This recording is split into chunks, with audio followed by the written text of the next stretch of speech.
Assalamualaikum warahmatullahi wabarakatuh. Alhamdulillahirabbil alamin wassalatu wassalamu ala asrofil anbiya'i wal mursalin wa ala alihi wa sahbihi rasulillahi ajma'in amma ba'du. Perkenalkan, nama saya Rika Mahera, NIM 12105222846, kelas 2C, jurusan Pendidikan Matematika. Video saya kali ini merupakan tugas dari mata kuliah Bahasa Indonesia dengan dosen Bapak Ripi Hamdani MPD. Di video kali ini saya akan menjelaskan mengenai presentasi dan pidato dengan menggunakan bahasa yang baik dan benar.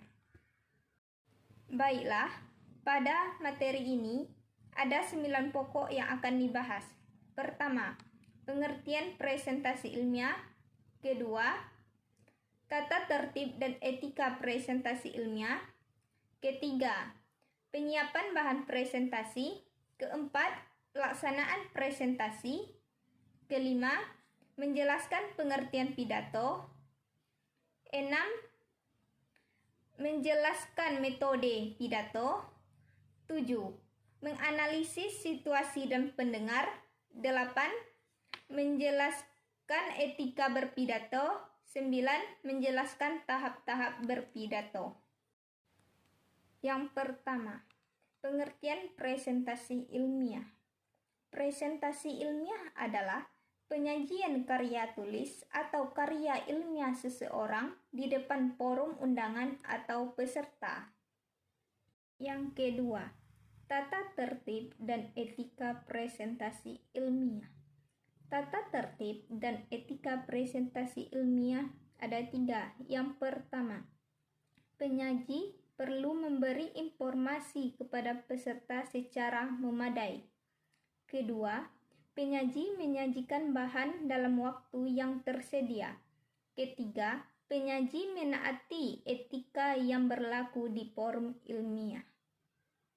Yang ketiga, penyiapan bahan presentasi. Dalam era teknologi informasi, presentasi ilmiah dengan menggunakan multimedia sudah menjadi kebutuhan. Dalam menyampaikan presentasi dengan menggunakan multimedia, perlu diperhatikan langkah-langkah sebagai berikut. 1. Tentukan butir-butir terpenting bahan yang dibahas. Penyebutan butir hendaknya tidak boleh terlalu singkat, tapi juga tidak boleh terlalu panjang. 2. Atur butir-butir tersebut agar alur penyajiannya runtut. 3. Kerangka pikir perlu diungkapkan atau disajikan dalam diagram atau bagian alur untuk menunjukkan alur penalarannya. 4. Tuliskan semuanya dalam bingkai PowerPoint dengan ukuran huruf atau gambar yang memadai. 5. Pilih rancangan slide yang cocok. Warna dan animasi sangat penting, namun jangan sampai bahwa terjadi dekorasi lebih menarik daripada butir bahasan. 6. Uji coba tayang untuk memastikan semua bahan yang disajikan dalam slide dapat terbuka oleh peserta dalam ruangan yang tersedia. 7. Cetak bahan dalam slide tersebut untuk digunakan sebagai pegangan dalam penyajian. Yang keempat, pelaksanaan presentasi. 2 hal yang perlu diperhatikan dalam pelaksanaan presentasi. 1. Mengurangi gangguan komunikasi secara antisipatif. 2. Memaksimalkan efektivitas dalam proses presentasi. Yang ke-1, mengurangi gangguan komunikasi secara antisipatif. Terdapat beberapa hal. Yang pertama, memastikan kecukupan pencahayaan dan ruang gerak. 2. Memperhatikan tingkat kapasitas peserta ketika memilih bahasa dan media. 3. Menghindari kemungkinan multitafsir ungkapan yang dipilih. 4. Berpikir positif tentang peserta. 5. Membuat peserta nyaman, merasa dihargai dan dihormati. 6.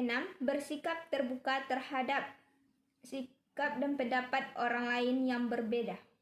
7. Memastikan bahwa pakaian yang akan dipakai tepat pilihannya.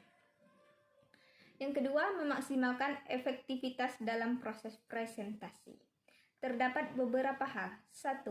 Memastikan bahwa suara dapat didengar semua peserta. 2. Memastikan penyaji dapat melihat semua peserta. 3. Menjadi penyimak atau pendengar yang baik. 4. Memberikan kesempatan kepada peserta untuk bertanya atau mengklarifikasi. 5. Merespon kebutuhan peserta. 6. Menggunakan media menarik dan tepat guna. Kelima, menjelaskan pengertian pidato. Pidato adalah penyampaian gagasan, pikiran, informasi, dan tujuan dari pembicara kepada orang banyak dengan cara lisan. Pidato juga disebut sebagai seni membujuk atau mempengaruhi. Yang keenam, menjelaskan metode pidato. Ada 4 macam metode berpidato. 1. Impromptu, yaitu metode pidato yang dilakukan secara spontan atau tanpa persiapan terlebih dahulu.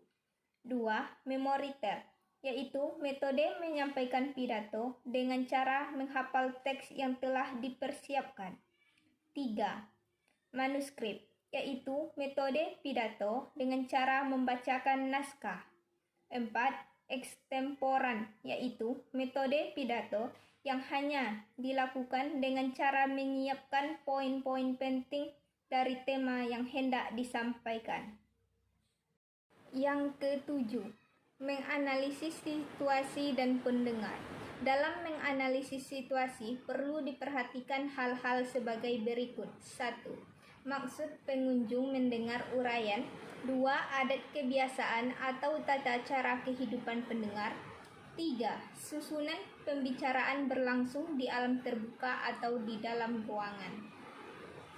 Ada beberapa hal yang perlu diperhatikan dalam menganalisis pendengar, yaitu sebagai berikut. 1. Data-data umum. Yang diperlukan dalam data-data umum adalah jumlah pendengar, usia, pekerjaan, pendidikan, dan keanggotaan sosial politik. 2.